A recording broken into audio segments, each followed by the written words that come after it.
Friends, कसे आहात तुम्ही सगळे? जेव्हा दोघांमध्ये भांडणं होतात ना, तेव्हा दोघंही स्वतःला प्रूफ करण्याच्या मागे लागतात की मी बरोबर आणि तू चुकीचा.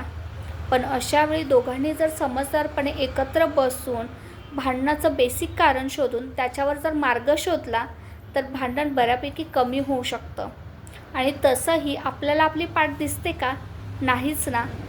सेम तसंच जेव्हा आपलं एखाद्यासोबत भांडण होतं ना, तेव्हा आपल्याला आपल्या चुका कधीच दिसत नसतात.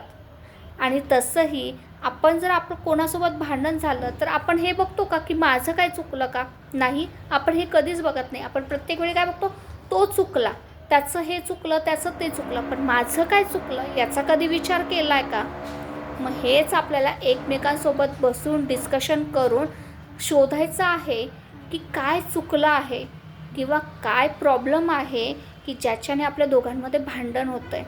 याच्याने दोघांच्याही जीवनाला एक नवीन मार्ग मिळेल आणि दोघांना एक चांगला विचार मिळेल आणि दोघांमधले भांडणंही कमी होतील.